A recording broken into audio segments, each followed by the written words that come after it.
जय हिंद। इस वीडियो में हम समझते हैं कक्षा 10 विज्ञान का अनसॉल्व पेपर। उसमें से आपको सेट 4 में पेपर का जो नंबर दिया है वो 824 EM है। ठीक है, इसमें से हम आपको पार्ट 2 में वर्णनात्मक प्रश्न कंप्लीट करवाएंगे और पार्ट 1 में हम आपको बहुविकल्पी प्रश्न कंप्लीट करवा चुके हैं। ठीक है, आप लोगों ने वीडियो नहीं देखी तो वीडियो को प्लेलिस्ट से देख लीजिए। तो क्वेश्चन नंबर 1 क्या कह रहा है, क्वेश्चन आपकी स्क्रीन पर। क्वेश्चन नंबर 1 कह रहा गोलीय दर्पण कितने प्रकार के होते हैं, यानी गोलीय दर्पण कितने प्रकार के होते हैं। तो आपको पता है कितने प्रकार के, 2 प्रकार के होते हैं, उत्तल दर्पण और अवतल दर्पण। फिर कहा किसी गोलीय दर्पण के वक्रता केंद्र एवं मुख्य अक्ष की परिभाषा, यानी वक्रता केंद्र और मुख्य अक्ष की परिभाषा दीजिए। फिर कहा एक उत्तल दर्पण की फोकस दूरी 30 सेंटीमीटर, यानी उत्तल दर्पण की जो फोकस दूरी है वो कितनी है, 30 सेंटीमीटर। फिर कहा दर्पण के सम्मुख 5 सेंटीमीटर लंबी वस्तु दर्पण से 30 सेंटीमीटर दूरी पर रखी है, प्रतिबिंब की स्थिति, आकार एवं प्रकृति ज्ञात कीजिए। हम आपको अनसॉल्व से ही कंप्लीट करवा रहे हैं। ठीक है, तो क्वेश्चन आपकी स्क्रीन पर आराम से देख लीजिए, ध्यान से पढ़ भी लीजिए। ठीक है, तो हम क्वेश्चन न्यूमेरिकल आपको हल करवा रहे हैं। तो कहा उत्तल दर्पण की बात कर रहा, तो उत्तल दर्पण में क्या है, उत्तल दर्पण वर्णनात्मक प्रश्न आपके 21 से शुरू है, 20 तक हम आपको बता चुके हैं। ठीक है, तो यहाँ पे उत्तल दर्पण की बात है तो उत्तल लिखेंगे, उत्तल दर्पण के लिए, उत्तल दर्पण के लिए कह रहा है उत्तल दर्पण की फोकस दूरी कितनी है, फोकस दूरी F से प्रदर्शित करते हैं 30 सेंटीमीटर। कितने सेंटीमीटर, 30 सेंटीमीटर। फिर कहा दर्पण के सम्मुख 5 सेंटीमीटर लंबी वस्तु, तो वस्तु की जो लंबाई है O से प्रदर्शित करते हैं -5 सेंटीमीटर। दर्पण से 30 सेंटीमीटर दूर रखी, यानी दर्पण से दूरी कितनी है, 30 सेंटीमीटर, -30 सेंटीमीटर। प्रतिबिंब की स्थिति, यानी प्रतिबिंब की स्थिति V का मान ज्ञात करना, आकार भी ज्ञात करना, OI यानी आकार क्या होता है, प्रतिबिंब का आकार, I का मान भी ज्ञात करना है। ठीक है, तो क्वेश्चन देखते हैं इसका आंसर। तो लिखेंगे दर्पण के सूत्र से, दर्पण का सूत्र क्या कहता है, 1/F बराबर 1/V प्लस 1/U। 1/F दिया है, F का मान 30, 1/F का मान 30, 1/V का मान कितना दिया निकालना है, 1/U का मान दिया है आपका -30। देखिए 1/30, 1/V प्लस माइनस माइनस 1/30, 1/30 का पक्षांतर करेंगे तो क्या हो जाएगा, 1/+30, 1/V। तो 1/V बराबर, देखिए हर बराबर है तो 1 2/30।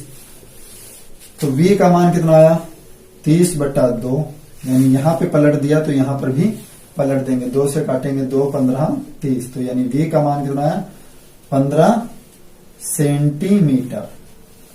अब आप लोगों ने पढ़ा है आवर्धन के सूत्र से, तो आवर्धन का सूत्र क्या कहता है, M बराबर -V/U। तो M का मान पहले से क्या होता है, I/O, माइनस V का मान कितना दिया 15 और U का मान कितना दिया 30, -30, I/O का मान कितना दिया है -5। देखिए माइनस से माइनस कैंसिल करेंगे तो क्या आएगा, माइनस से माइनस कैंसिल करें, 15 कम 15, 15 दूनी 30, तो 1/2। तो I यहाँ पे प्रतिबिंब जो बनेगा -5 का -5/2।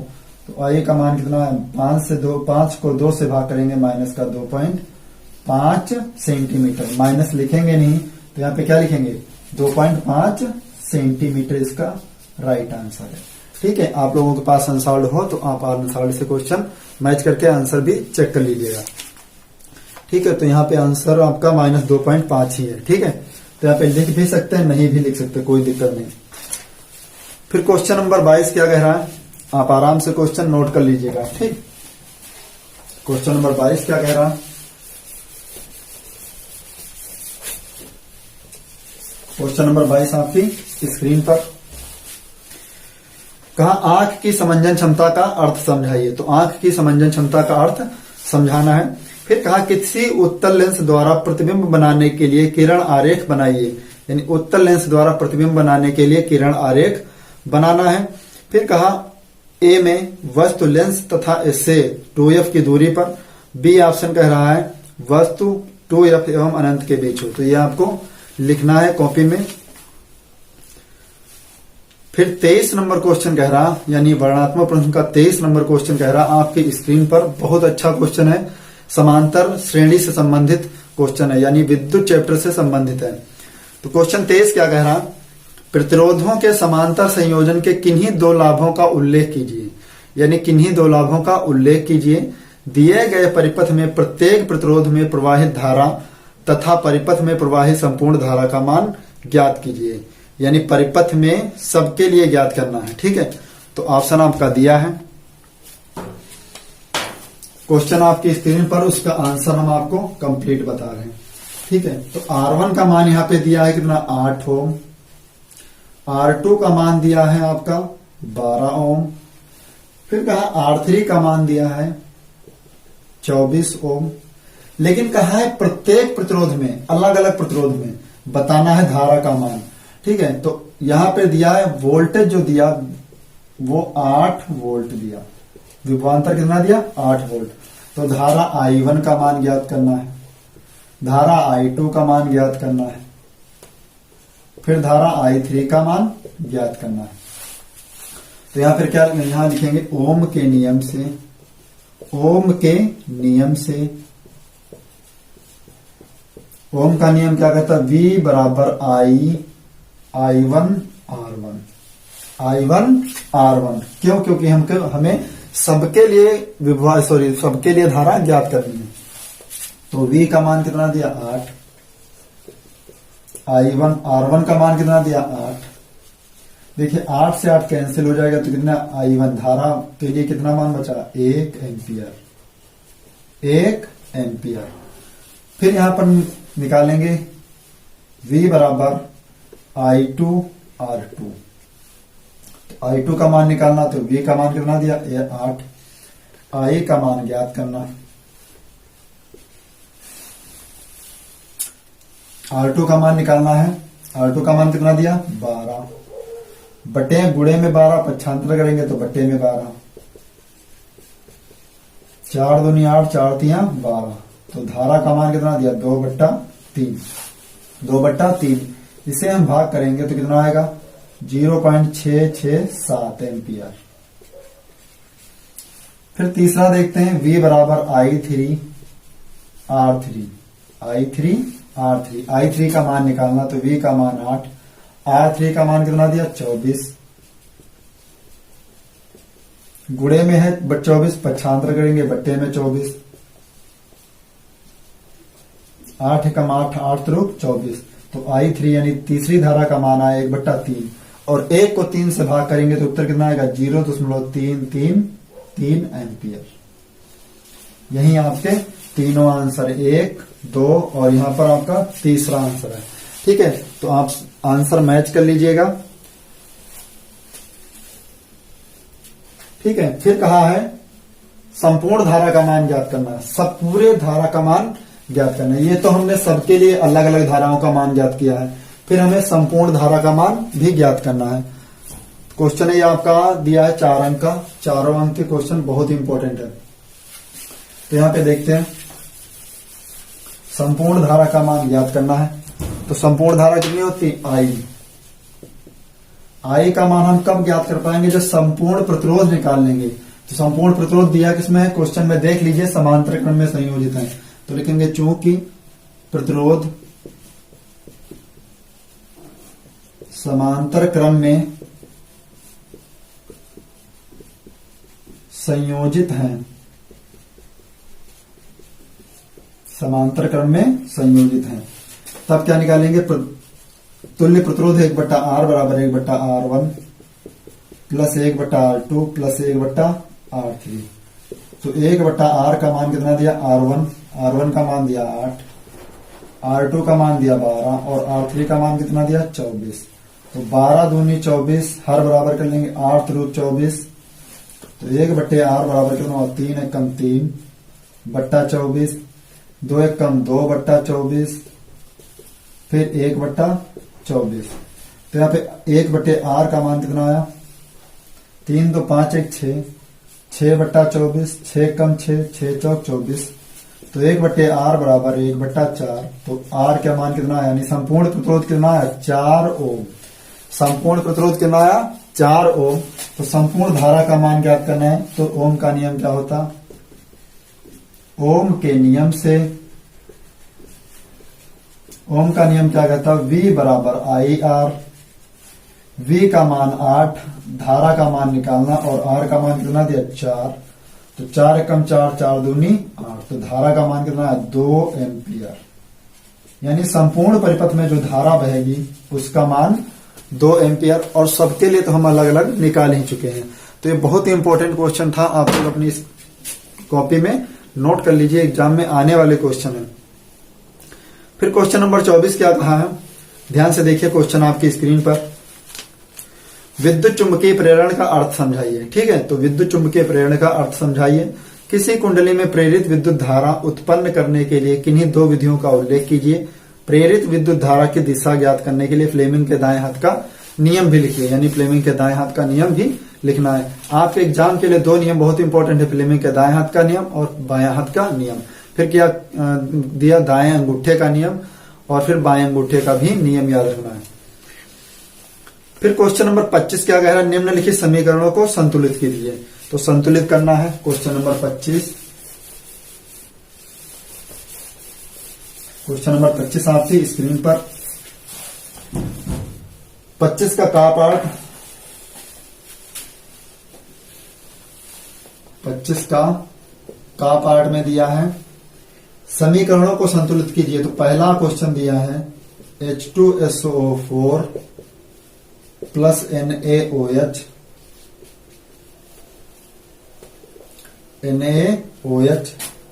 Arrow Na2SO4 plus H2O। ठीक है, तो ये क्वेश्चन भी आपकी स्क्रीन पर। अब इसे हम कैसे संतुलित करेंगे, तो देखिएगा ध्यान से। हाइड्रोजन इधर पक्ष में, किधर? बाएं हाथ में कितने हैं पक्ष? हाइड्रोजन 2 हाइड्रोजन यहाँ है, 1 हाइड्रोजन यहाँ, कितने हुए? 3। और यहाँ पे कितने हाइड्रोजन है? Na2 होगा यहाँ पे, हाँ A छूट गया थोड़ा सा। यहाँ पे हाइड्रोजन 2, यहाँ पे हाइड्रोजन 3। तो हम इसको 2 से गुणा करेंगे, तो इसको भी 2 से गुणा। 2 दूनी 4 हाइड्रोजन इधर, और 2 हाइड्रोजन ये, 2 हाइड्रोजन ये। कितने हाइड्रोजन हो गए? 4। फिर यहाँ पे देखते हैं सल्फेट। तो सल्फेट कितने हुए? 4। तो सल्फेट भी 4।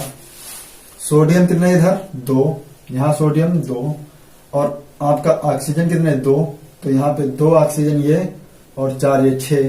तो 4 और 2 ऑक्सीजन, 6 ऑक्सीजन ये।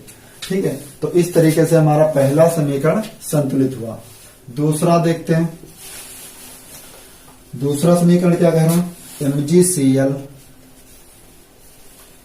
MgCl2 plus AgNO3 arrow MgNO3 plus AgCl। इसको भी समीकरण संतुलित करना है, इस समीकरण को भी। तो मैग्नीशियम इधर 1, इधर भी 1। क्लोराइड यहाँ पे कितना? 2। यहाँ पे क्लोराइड कितना? 1। तो 2 से गुणा करेंगे तो कितने क्लोराइड? 2। तो यहाँ पे कितने क्लोरीन हुई? 2। इधर भी कितने? 2। यहाँ पे देखिए सिल्वर 1 है Ag, यहाँ पर 2 सिल्वर, तो 2 से गुणा करेंगे तो 2 सिल्वर हो जाएगी। नाइट्रोजन यहाँ पे देखते कितने हुए? 2 नाइट्रोजन। कितने नाइट्रोजन? 2। और ऑक्सीजन कितने? 2 3 6। तो यहाँ पर हम 2 से गुणा कर लेंगे। तो 2 मैग्नीशियम, 2 में मैग्नीशियम में गुणा कर दीजिए, तो कोई दिक्कत नहीं। ठीक है, तो यहाँ पे देखिए 2 मैग्नीशियम, तो 2 नाइट्रोजन और 6 ऑक्सीजन। यहाँ पे 2 मैग्नीशियम, ठीक है। क्लोरीन कितनी हुई? यहाँ पे 2 दूनी 4। तो यहाँ पे क्लोरीन कितनी होनी चाहिए? 4। ध्यान से देखिए, क्लोरीन यहाँ पे 2 है, और इधर कितनी है? 4। तो यहाँ पे क्लोरीन भी हम कर लेंगे 2। तो कितनी हो जाएंगी? 2 दूनी 4। 2 क्लोरीन हो गई, और यहाँ पे 2 दूनी 4 क्लोरीन यहाँ, और 2 दूनी 4 क्लोरीन यहाँ। ठीक है, तो इस तरीके से हमारा ये भी समीकरण संतुलित हो गया। फिर देखते हैं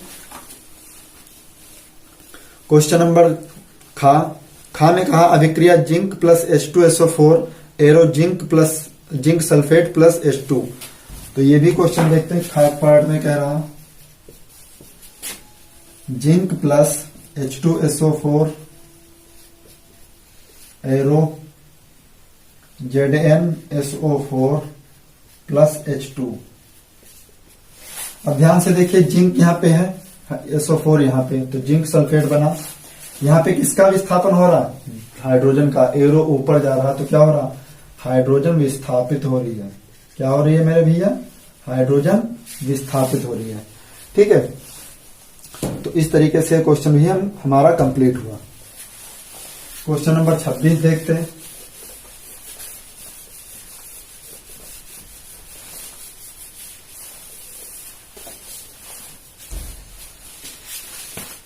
क्वेश्चन नंबर 26 क्या कह रहा? निम्नलिखित यौगिकों के IUPAC नाम बताने हैं। तो दो यौगिक हैं, दोनों के ही IUPAC नाम बताने हैं। तो 26 का खंड देखते हैं।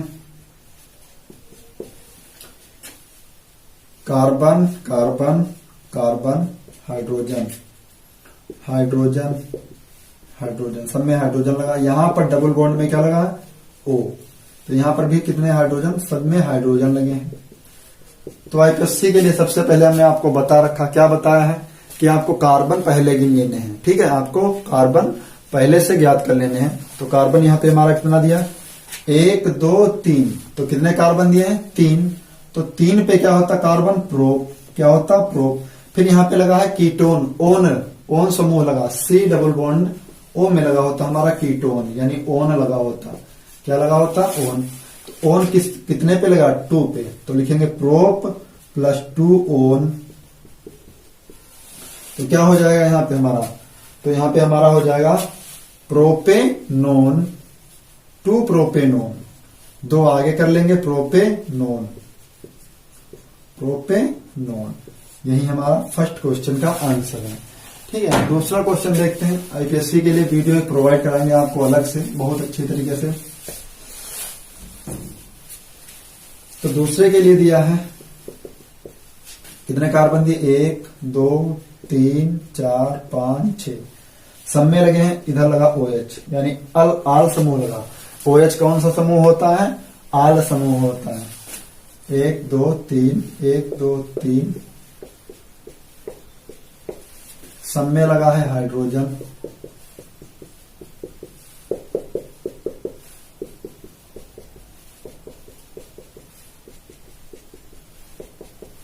तो देखिए ध्यान से, यहां पे कितने कार्बन हुए? 1 2 3 4 5 6। तो 6 पे क्या होता है? हेक्स। क्या होता है? हेक्स। OH लगा है तो क्या हो जाएगा? ऑल।